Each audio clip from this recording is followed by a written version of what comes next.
प्रभु श्री राम की नगरी अयोध्या में धर्म ध्वजा की सुबह भीड़ श्वास रोककर खड़ी थी। प्रधानमंत्री जी जैसे ही मंच पर पहुंचे, हवा में एक अजीब सा कंपन उठा। उन्होंने जो शब्द बोले वो किसी मंत्र की तरह इतिहास के सबसे अंधेरे कमरे का ताला तोड़ गए। वो शब्द थे कि 190 साल पहले 1835 में एक अंग्रेज ने भारत की आत्मा को चोट पहुंचा दी। नाम आया मैकाले और उसी पल एक फाइल खुली। File number 27, Indian mind project.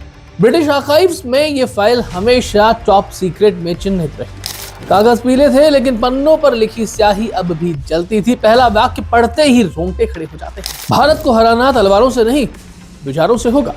दूसरा पन्ना और भी खतरनाक। उनकी शक्ति उनकी भूमि नहीं बल्कि उनका अध्यात्म है, उसे कमजोर करो। उनकी शिक्षा बदलो, उनके बच्चों को ऐसा बनाओ जो भारतीय शरीर में हो लेकिन सोच से ब्रिटिश।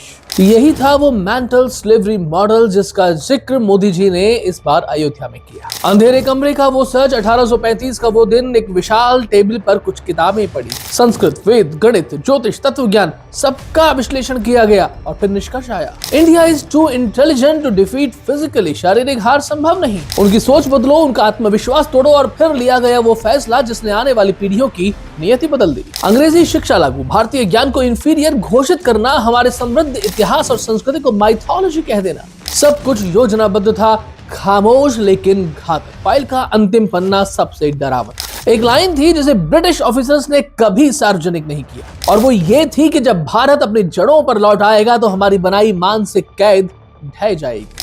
और ठीक यही बात मोदी जी ने अयोध्या में दोहराई। आज की सच्चाई, ताले खुल रहे हैं मानस के। जैसे ही धर्म ध्वजा लहराई, ऐसा लगा मानो सदियों पुरानी बेड़ियां सच में टूट गई। मैकाले की फाइल में लिखी वो चेतावनी सच हो गई। India will rise the day it remembers who it is. और अब देश उसी मोड़ पर खड़ा है जहां इतिहास बदला नहीं बल्कि वापस लिखा जा रहा है। अब एक अंतिम प्रश्न, मैकाले की पूरी योजना इसी विश्वास पर टिकी थी कि भारत अपनी जड़ों को भूल जाएगा। लेकिन आज जब लोग सनातन संस्कृति, अध्यात्म और अपने स्व की ओर लौट रहे हैं तो क्या 190 साल पुरानी मेंटल स्लेवरी की दीवार दरारों से भर नहीं है? और सबसे बड़ा सवाल, क्या 1835 में शुरू हुई कहानी 2025 के जाते जाते खत्म होने वाली है? बात अच्छी लगी हो तो वीडियो को लाइक कीजिए, चैनल को सब्सक्राइब कीजिए, अपना कमेंट करके हमें सूचित कीजिए और इस बात की चर्चा कम से कम 5 लोगों के साथ में करके, उनके साथ में इसे साझा करके अपना योगदान भी अवश्य दीजिए। अभी के लिए इतना ही। वंदे मातरम, जय श्री राम।